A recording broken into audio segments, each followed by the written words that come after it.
குடியில ஒன்றும் புரியல. ஏன்னா போர் யானைகள் ரெண்டை நிறுத்தியிருக்காரு. சரி, இடையில ஏதோ அந்த வாகை மலரை வச்சிருக்காருன்றாங்க. சரி. சரியான முறையில அவர் பின்னால் இருக்கிறவர்கள் அல்லது அவர் ஆலோசனை கூறுபவர்கள் சரியான நபர்களா இல்லைன்னு இருக்கணும், வச்சுக்கணும். நீங்க இங்க யானையை காட்டிட்டு சின்ன வேலையா இருந்தா அதுல ஒரு கன்ஃபியூஷன் வர வாய்ப்பு இருக்குல்ல. நான் 2026 2 வருஷம் கழிச்சு அந்த எலெக்ஷன்ல தான் நிற்பேன்னா அவருக்கு வந்து ஒரு பயம் இருக்கு. தேர்தலில் நிற்கிறதுல ஒரு தமிழ்நாட்டில் வந்து 70% வாக்குகள் வந்து அதிமுக திமுக கையில் இருக்குது. அந்த ஸ்பேஸ் இல்லாதா அது ரொம்ப அருமையாக கணிச்சவர் வந்து ரஜினிகாந்த். ரஜினிகாந்த் உள்ளரங்க ஆய்வு ஒன்று நடத்தி அதில் நாங்கள் 12 to 15% தான் வாங்க முடியும். எம்ஜிஆருக்கு போய் திரும்பி போகாத காரணம் அவர் சக்ஸஸ் ஆகிட்டார். சினிமா துறையில் பயங்கர சக்ஸஸ் ஆகிட்டார். சிவாஜி ஃபெயிலியர் ஆனார், திரும்ப சினிமாக்கு ரீஎன்ட்ரி போனார். இவர் அப்படிதான். இந்த வீடியோவை உங்களுக்கு வழங்குபவர்கள் Paces Pay, secure digital payments with multiple features and great success rate. வணக்கம் நேயர்களே, இன்றைய OH தமிழ் உரையாடலில் நம்மோடு அரசியல் விமர்சகர் திரு கலை அவர்கள், அவரை அன்போடு வரவேற்கிறோம். சார் வணக்கம். வணக்கம் முருகன். நேற்றிலிருந்து ஒரு பரபரப்பாக இருக்கிறாங்க விஜய் ரசிகர்கள், விஜய் தொண்டர்கள். இன்னொரு பக்கம் பார்த்தீங்கன்னா அதற்கு இணையான ஒரு விமர்சனங்களும் வந்துட்டு இருக்கு. ஒரு கொடிய அறிமுகம், கட்சிக்கான ஒரு பாடல் அறிமுகம், அதில் அவர் கொஞ்சமாக பேசுகிறாரு, இவ்வளோதான் நிகழ்ச்சி. ஆனால் பார்த்தீங்கன்னா அதுக்கான ஒரு எதிர்வினைகளாகட்டும் கொண்டாட்டங்களாகட்டும் ரெண்டுமே கிட்டத்தட்ட ஒரு ஈக்குவலாக இருக்கிறத பார்க்க முடியுது. ஸோ உங்களுடைய ஒரு அரசியல் பார்வையாளராக விஜயனுடைய இந்த அடுத்த கட்ட முயற்சி அப்படிங்கிறது வந்து அவர் சரியான பாதையில் அடுத்த ஸ்டெப்பை கரெக்டாக எடுத்து வச்சுட்டு போறாரு அப்படின்னு நினைக்கிறீங்களா, இல்லை ரூட்டு சரியில்லையா? இல்லை, விஜய் வந்து வெறுமனே ஒரு மீடியா கிரியேஷன் தான் சார், ஒன்றும் கிடையாது. ஒன்றும் இல்லை. ஸ்டாரு மாஸ் ஃபாலோயிங் இருக்கிறதுனால ஸ்டார். சினிமாவில் ஸ்டார்னா அர்த்தம் என்னன்னா அவர் வந்து ஒரு பெரிய மாஸ் ஃபாலோயிங் இருக்கவர். அதனால் அன்டினேம், அது டெஸ்டட் அண்ட் ப்ரூவ்டு. இப்போ அரசியலில் ஹேஸ் டு பி டெஸ்டட் எட். இன்னி அவர் தன்னுடைய ஸ்ட்ரென்த்தை ப்ரூவ் பண்ணலை. அவர் என்ன பண்ணியிருக்கலாம், கட்சி ஆரம்பித்தோடனே இது வந்துச்சு நாடாளுமன்ற தேர்தல். சரி, அது எனக்கு இல்லைங்கிறாரு, அதில் பங்கு பெற்றிருக்கலாம். சரி, இல்லை விக்கிரவாணி இடைத்தேர்தல் வந்துச்சு, அதிமுக புறக்கணிச்சப்போ இவர் பங்கு பெற்றிருக்கலாம். ஒரு நல்ல வாய்ப்பு. அதிமுக புறக்கணித்தது என்பது திமுகக்கு எதிராக தன்னை நிறுத்திக் கொள்வதற்கு ஒரு அருமையான சந்தர்ப்பம் கிடைச்சிச்சு. அதையும் பயன்படுத்தலை. நான் 2026 2 வருஷம் கழிச்சு அந்த எலெக்ஷனில் தான் நிற்பேன்னா அப்போ அவருக்கு வந்து ஒரு பயம் இருக்குது. தேர்தலில் நிற்கிறதுல ஒரு பயம் இருக்குது. அவர் ஸ்ட்ரென்த்து வெளிப்பட்டுருமோ, வீக்னஸ் வெளிப்பட்டுருமோங்கிற பயம் இருக்குது. அதனால் அவர் என்ன செய்கிறாரு, தள்ளி போடுறாரு. அரசியல் அவர் தள்ளி போடணும் அப்படின்னு நினைக்கிறவரா, உண்மையிலே தள்ளி போடணும் அப்படிங்கிற மைண்ட் செட் அவருக்கு இருந்துச்சுன்னா படம் நடிக்கிறத அடுத்த ஒரு படம் தான், அந்த படத்தோட சினிமாவுக்கு முழுக்க போட்டு முழுக்க அரசியலுக்கு தான் அப்படிங்கிற உறுதி அவர் கொடுக்க வேண்டிய என்ன தேவை இருக்குது? அதெல்லாம் கொடுப்பாங்க சார். அதெல்லாம் நம்ம ரொம்ப பேரை பார்த்துட்டோம். சிவாஜியை பார்த்துட்டோம், எம்ஜிஆர் கூட பார்த்துட்டோம். இது மாதிரிலாம் கடைசி போடாம்பாங்க. கடைசியில் இங்கே எம்ஜிஆர் போய் திரும்பி போகாத காரணம் அவர் சக்ஸஸ் ஆகிட்டார். சினிமா துறையில் பயங்கர சக்ஸஸ் ஆகிட்டார். சிவாஜி ஃபெயிலியர் ஆனார், திரும்ப சினிமாவுக்கு ரீஎன்ட்ரி போனார். இவர் அப்படிதான், ஃபெயிலியர் ஆச்சுன்னா அங்கே தான் போயிடுவார். அது வேறு சந்தேகமே இல்லை. சும்மா சொல்கிறது அப்படி தான் சொல்லுவாங்க.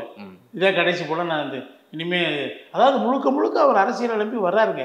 அதை தகவமைத்து கொண்டார், அது சந்தேகமே இல்லை. சரி, தன்னை அதுக்கு தகுந்த மாதிரி அமைத்து கொண்டார். ஆனால் இப்போ அவர் அங்கேருந்து விட்டு வர வேண்டிய அவசியமே இல்லை. அங்கே இன்னும் கூட அவர் சூப்பர் ஸ்டார் தான். இன்னும் கூட அவர் படங்கள் அது எவ்வளோ மோசமாக எடுத்தால் கூட ஓடிட்டுருக்குது.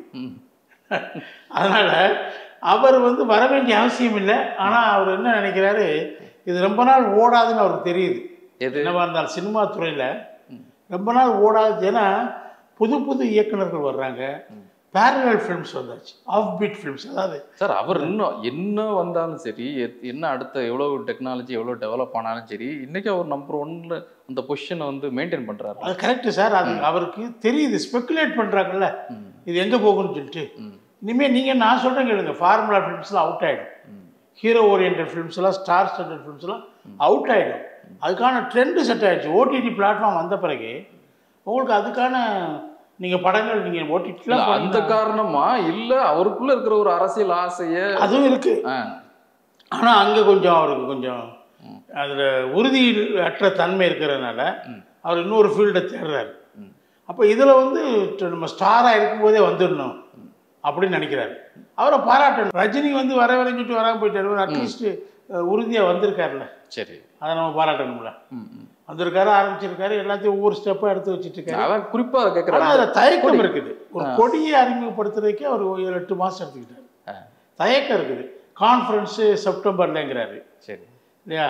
அதெல்லாம் கொஞ்சம் இவர் வந்து இப்போ எம்ஜிஆர் இருந்தார், வெளியே வந்தார். 72ல் வெளியே வந்தார், வெளியேற்றப்பட்டார், இல்லை வெளியே வந்தார். 73ல் பை எலெக்ஷனில் நின்னார் அவர் தைரியமாக. திண்டுக்கல் பை எலெக்ஷனில்.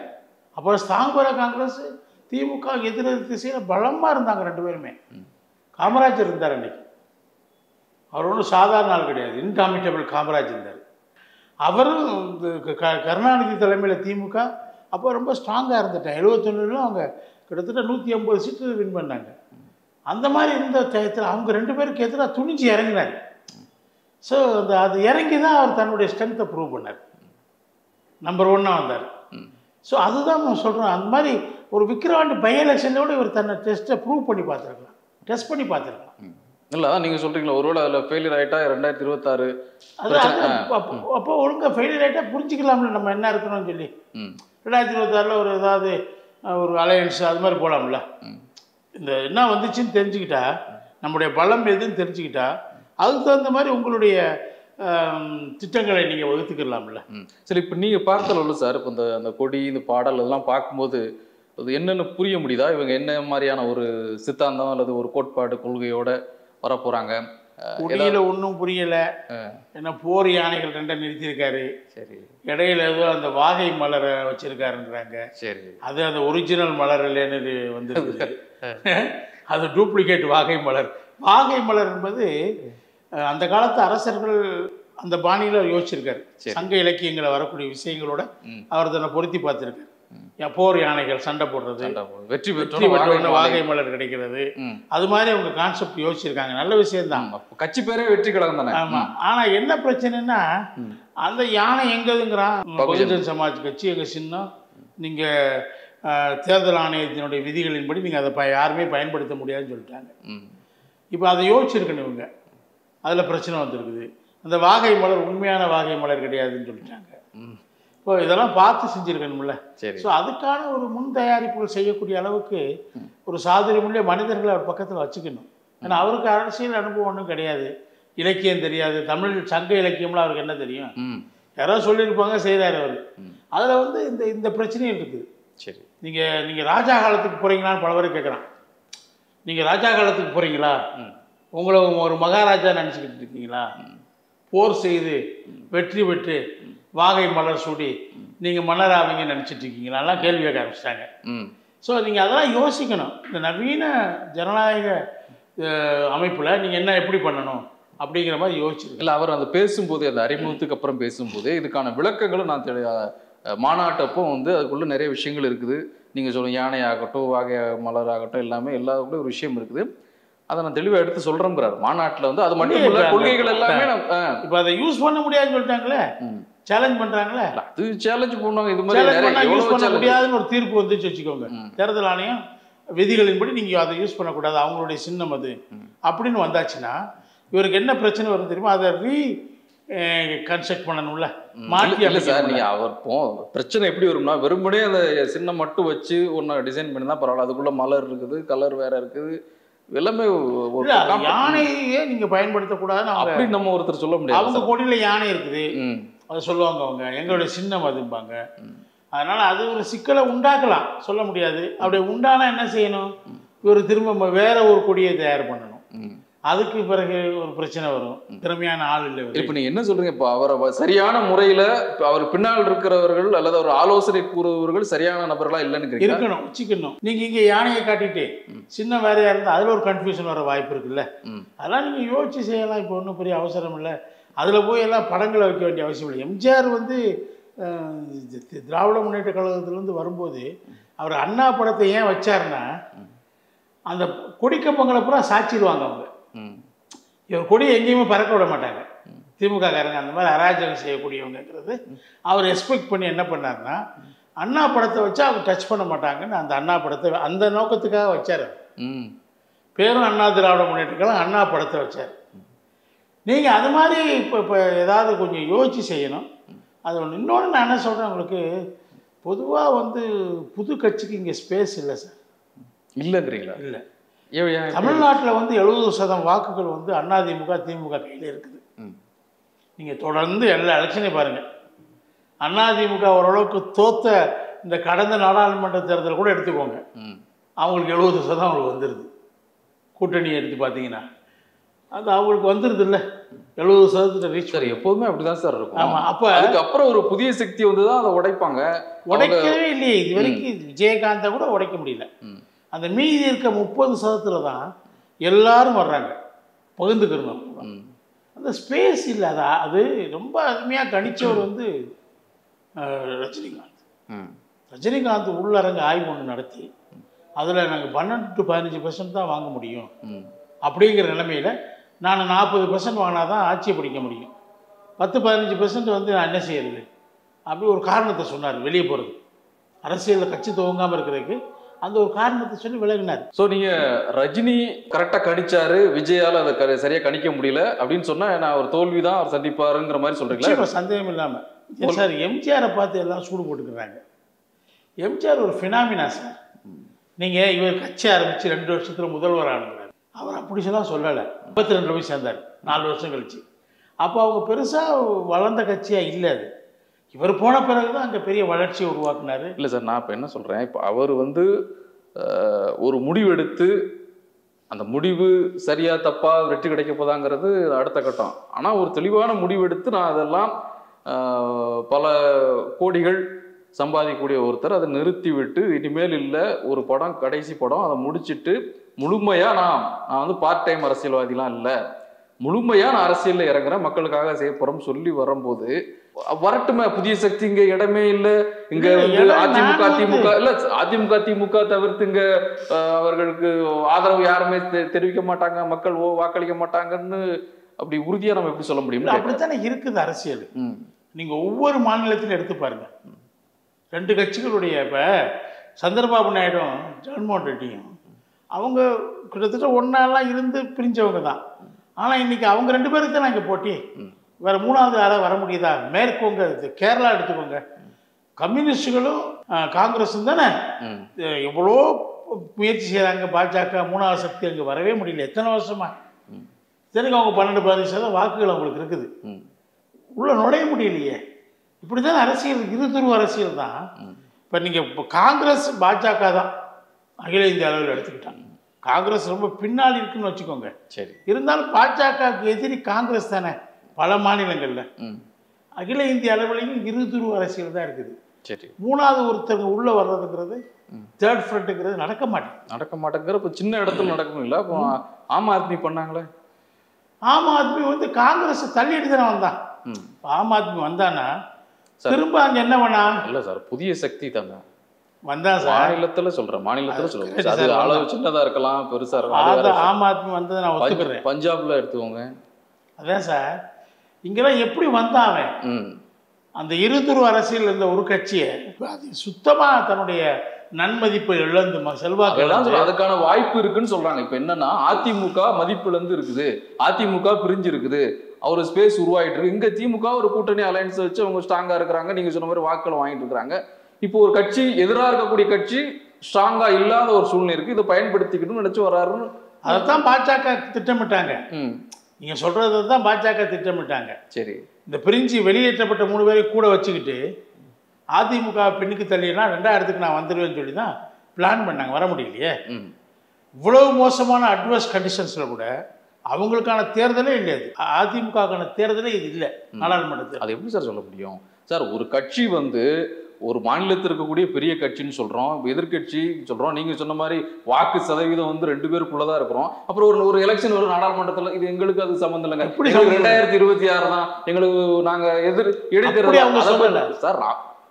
அவங்க என்ன நான் சொல்றேன், அவங்க அப்படி எதுவும் சொல்லலை, நான் சொல்றேன் என்ன இருக்குன்னாங்க. இது தமிழ்நாட்டில் இதுவரைக்கும் இல்லாத ஒரு புதிய பரிமாணம் என்ன வந்திருக்குன்னா, கடந்த தேர்தலில் 2 அகில இந்திய கூட்டணிகள் போட்டி போடுறாங்க. மத்தியில் ஆட்சி யாருக்கு, பிரதமர் யார் என்ற கேள்வியை முன்வைத்து அவங்க கடுமையான போராட்டம் நடத்துகிறாங்க. 2 பேரும் நேருக்கு எதிராக மோதிக்கிறாங்க. இப்போ இதில் வந்து அர்பன் மிடில் கிளாஸ்லாம் என்ன பிளான் என்ன யோசிக்கிறாங்கன்னா, அவங்க அதில் மத்தியில் யார் வர்றது, அதுக்கு முக்கியத்துவம் கொடுத்தாங்க. அதிமுக ஸ்ட்ராங்காக தான் இருக்கணும். கிராமங்களில் பாருங்கள், மக்கள் அது முக்கியத்துவம் தராதனால கிராமப்புறத்தில் அதிமுக வாக்கு வங்கி அப்படியே இருக்குது. என்ன சார் இது 20% 21% மூன்றாவது இடத்துக்கு வந்த இடங்கள் இருக்குது, வாக்கு சதவீதம் அதெல்லாம் எந்த இடம் பாருங்க. மூன்றாவது இடத்துக்கு வந்த 11 இடங்கள் எல்லாம் டெபாசிட் நடந்த 7 இடங்கள் எல்லாமே பாருங்க நகர சார்ந்த பகுதி எல்லாம் சேர்ந்துதான் சார். நீங்க எல்லா பக்கம் வளர்றது தானே. இல்ல அது நீங்க எப்படி பார்க்கணும்னா, இப்ப தென் சென்னையில பாஜகவுக்கு கொஞ்சம் பேர் வாக்களிச்சிருக்கிறாங்க, 2ஆம் இடத்துக்கு கொண்டு வந்திருக்காங்க. அதுக்கு ஒரு காரணம் இருக்குது அந்த இடத்துல. அதாவது அந்த அதிமுக ஓட்டர்ஸில் மிடில் கிளாஸஸ் வந்து இந்த தேர்தலில் அதிமுக ஒன்றும் இல்லை, அவங்களுக்கு என்ன ஸ்பேஸே இல்லை, அவங்க என்ன இருக்காங்க ஒன்றுமே இல்லை. அவங்களுக்கு அகில இந்திய அளவில் ஒரு மாற்று அரசியல் அவங்க முன்வைக்கலை. இந்த ரெண்டுக்கு எதிராக மாற்று அரசியல் முன்வைக்க முடியாது. பிரதமர் வேட்பாளர் இந்த சாய்ஸே அவங்களுக்கு இல்லை. அப்படி இருக்கும்போது அவங்க மற்ற 2 அணிகளுக்கு மத்தியில் அவங்க கொஞ்சம் பிரிஞ்சுட்டாங்க. அது உண்மை. ஆனால் இது சட்டமன்ற தேர்தல் ரொம்ப திரும்பி வர்றாங்க அவங்க. அதே தான் நீங்கள் 2019 அதிமுக எவ்வளோ வாக்கு வாங்கிச்சு, அப்போ நல்ல பெரிய கூட்டணி. இப்போ கூட்டணியே இல்லை, அப்போ பெரிய கூட்டணி 18% வாங்கினாங்க. சட்டமன்றம் அடுத்து உடனே வந்துச்சு 2021. அதுவும் 10 ஆண்டுகள் ஆட்சி செஞ்ச பிறகு அவங்க மேலே அதிருப்தி இருந்த கட்டத்திலையும் அவங்க எவ்வளோ % வாங்கினாங்க? 34% வாங்கினாங்க. 18 எப்படி 34 ஆச்சு? அதான் அந்த மாதிரி தான் இங்கேயும் ஆகும். இங்கே கிட்டத்தட்ட 18.7% வாங்கியிருக்காங்க. தனியாக நிற்கிற மாதிரி நின்று அவங்க வந்து கடந்த நாடாளுமன்ற தேர்தலை விட கூடுதலாக வாங்கியிருக்காங்க, பெர்சன்டேஜ் கூட வாங்கியிருக்காங்க. Okay sir. அப்போ இவங்களும் பலமாக இருக்கிறாங்க, தோல்வி அடைஞ்சாலும் கூட பலமாக தான் இருக்கிறாங்க, திமுகவும் பலமாக தான் இருக்குது அப்படின்னு சொன்னால், இப்போ இவர் பெரிய அளவில் வெற்றி பெற முடியாதுங்கிற உங்களுக்கு கணிப்பாக இருக்குது. ஆனால் வாக்குகளை பிரிப்பார் அப்படிங்கிற அதுதான் நான் சொல்கிறேன். என்ன இதில் வந்து வருத்தப்பட வேண்டிய விஷயம் என்னவா இருக்கு, இவர் வந்து ஒரு திமுக அதிருப்தி பலமாக இருக்குது மக்கள் மத்தியில். அது நீங்கள் உணர்றீங்களோ இல்லையா எனக்கு தெரியுது. நான் மக்களோட பழகிறேன், கண்டிப்பாக தெரியுது. சரி. அப்போ அது வந்து ரெஃப்ளெக்ட் ஆயிடுச்சு நாடாளுமன்ற தேர்தல்லையே. 6.5% வாக்குகள் கம்மியாக வாங்கினாங்க, கடந்த நாடாளுமன்ற தேர்தலில் கம்மியாக வாங்கினாங்க. அது மட்டும் இல்லை, இவங்க ஆட்சிக்கு வந்த பிறகு கமலஹாசன் போய் சேர்ந்தார், அவருடைய 3.5% 10% வாக்குகள் குறைவாக வாங்கியிருக்காங்க. ரெடியூஸ்டு மார்ஜினில் தான் எல்லா தொகுதியிலும் ஜெயிச்சிருக்கிறாங்க. அதையும் கணக்கில் எடுத்துக்கணும் நீங்கள். பல தொகுதிகளில் அதிமுகவுக்கு இருந்த மார்ஜின் ஆஃப் விக்டரி ரொம்ப குறைவு தான் இந்த தேர்தலையும். அதனால் நான் என்ன சொல்கிறேன், அதிமுக பின்னுக்கு தள்ளணுங்கிற நோக்கத்தில் தான் பாஜக பிளான் பண்ணி செயல்படுறாங்க. அந்த பாஜகவோட பிளானோட திமுகவும் ஒரு புள்ளியில் ஒத்து போகிறாங்க. சரி, நான் விஜய் கேட்குறேன். இந்த நேரத்துலையும் அதிமுக 21% வாங்கியிருக்காங்கன்னா அவங்களுக்கு ஒரு பலமான கட்சி தான் அவங்க, அதில் சந்தேகமே கிடையாது. நான் எதை சொல்கிறேன்னா, நீங்கள் ஆம் ஆத்மி வந்தது டெல்லியிலங்கிறது ஒரு சின்ன பகுதி. அங்கே வந்து தன்னுடைய செல்வாக்கை காங்கிரஸ் இழந்துட்டு கம்ப்ளீட்டாக லூஸ் பண்ணிட்டாங்க. 15 வருஷம் ஆட்சி செஞ்சு அவங்க மேலே கடுமையான அதிருப்தி, அந்த ஊழலுக்கு எதிரான போராட்டம் முக்கியமான பங்கு வகித்தது. அப்படி ஒரு ஃபினாமினா ஒரு அட்டாக் எதுவுமே இங்கே இல்லை அதிமுக மேலே. அந்த மாதிரி ஒரு பிரம்மாண்டமான ஒரு எதிர்ப்பு உணர்வு மக்கள் மத்தியில் ஏற்படுவதற்கான வாய்ப்பு அதிமுகவுக்கு மேலே இல்லை. AIADMK still very strong. அது ஒரு ஃபோர்ஸாக தான் இருக்குது, ஃபோர்ஸ் டு பி ரெக்கன்ட் வித். அப்படி இருக்கும்போது அந்த இடத்துல ஸ்பேஸ் கிரியேட் ஆகலைங்கிறது என்னுடைய கருத்து. சரி, நீங்கள் எப்படி பார்த்தீங்கன்னா, உதாரணமாக பாஜக, நீங்கள் ஆம் ஆத்மி சொன்னீங்க, அதான் பாஜக வெஸ்ட் பெங்காலில் 2nd பிளேஸ் உடனே வந்தாங்க. 2 சீட்லேருந்து 18 சீட்டுக்கு தாவுனாங்க. எப்படி தாவ முடிஞ்சு? அங்கே எதிரணியில் இருந்த மார்க்சிஸ்டுகளும் காங்கிரஸும் காணாமல் போயிட்டாங்க, சுத்தமாக காணாமல் போயிட்டாங்க. அவங்களால ஒரு தொகுதியோட டெபாசிட் வாங்க முடியாத போயிட்டாங்க. அப்போ அந்த இடத்துல அந்த ஸ்பேஸ் இருந்துச்சு, கரெக்டாக வந்து பாஜக வந்து உட்கார்ந்தாங்க. மம்தாவுடைய அடக்குமுறையை தாங்க முடியாமல் இந்த மார்க்சிஸ்ட் கம்யூனிஸ்ட் கட்சி, காங்கிரஸ் கேடர்ஸ் எல்லாம் வெளியே போயிட்டான். ஸோ அவன் வந்து மத்திய அரசாங்கத்தில் இருந்த பாஜக வந்தவுடனே மம்தாவை எதிர்க்கும் போது அவனுக்கு நம்பிக்கை ஏற்பட்டுச்சு. எல்லாருமே வந்து பாஜகவை சேர்ந்தாங்க, பாஜக கேடர்ஸும் கிடைச்சாங்க, ஸ்பேஸும் கிடைச்சிச்சு. இல்லை சார், அப்போ இப்போ ஒரு வெற்றிடம்ங்கிறது வந்து ஒரு தலைமைக்கோ ஒரு புதிய கட்சிக்கோ தமிழ்நாட்டில் இப்போ இல்லைங்கிறீங்க? இல்லை, நிச்சயமா இல்லை. நீங்கள் இவங்க ரெண்டு பேருக்கு இன்னொரு ப்ளஸ் என்ன தெரியுமா சார்? இல்லை சார், இன்னும் கொஞ்சம் ஆண்டுகள் அடுத்து 2026க்குள்ளே கூட அது இது ஆகாதுங்கிறீங்க? நிச்சயமா சான்ஸ் இருக்குது. 2026 அதுக்கு பின்னாடி சான்ஸ் இல்லை. என்ன தெரியுமா சொல்கிறேன் நான், திமுகவும் அதிமுகவும் அவங்க மாறி மாறி ஆட்சி செய்திருந்தாலும் தமிழ்நாட்டில் பல முன்னேற்றங்களை கொண்டு வந்திருக்காங்க. அதை நீங்கள் மறுக்கவே முடியாது. அவங்க வந்து இடஒதுக்கீடு விஷயம் எடுத்துக்கோங்க, எந்த மாநிலத்தில் இல்லாத அளவுக்கு 69% ஆக்கி அதுக்கு சட்ட பாதுகாப்பும் வாங்கிட்டாங்க. 2 பேரையும் சேர்த்து தான் சொல்கிறேன். இன்றைக்கி அதிக எம்ப்ளாயிஸ் இருக்கக்கூடிய இண்டஸ்ட்ரியல் எம்ப்ளாயிஸ் அதிகமாக இருக்கக்கூடிய மாநிலம் தமிழ்நாடு, அதிகமான இண்டஸ்ட்ரீஸ் இருக்கக்கூடிய மாநிலம் தமிழ்நாடு. இதெல்லாம் முன்னணி பாத்திரம் வைக்கிறாங்க. எஜுகேஷனில் 52% ரீச் பண்ணிட்டாங்க, ஹையர் எஜுகேஷன். ஸோ இது வேர்ல்டு ஆவரேஜ், இது அமெரிக்கா ஆவரேஜ், இது இங்கே ரீச் பண்ணியிருக்காங்க. தரம் வேறு விஷயம், ரீச் பண்ணியிருக்காங்க. இதெல்லாம் வந்து இன்னும் பல்வேறு விஷயங்களில் இங்கே இருக்கிற அந்த மாதிரியான ஒரு ஏற்பாடு மற்ற மாநிலங்களில் இல்லை, முன்னேற்றம் மற்ற மாநிலங்களில் இல்லை. வறுமை ஒழிப்பில் இவங்க 2 பேரும் சேர்ந்து பெரிய ரோல் ப்ளே பண்ணியிருக்காங்க தமிழ்நாட்டில். இதெல்லாம் கூட மக்கள் வந்து அதிருப்தி அடைகிறதுக்கான வாய்ப்புகள் ரொம்ப குறைவு இவங்க 2 பேருக்கு மேலே. கஷ்டம்ங்கிறீங்க? அது கஷ்டம், ரொம்ப ரொம்ப கஷ்டம். நன்றி. இந்த வீடியோ உங்களுக்கு பிடிச்சிருந்தா லைக் பண்ணுங்க, ஷேர் பண்ணுங்க, கமெண்ட் பண்ணுங்க. மறக்காம OH தமிழ் சேனலுக்கு சப்ஸ்கிரைப் பண்ணுங்க.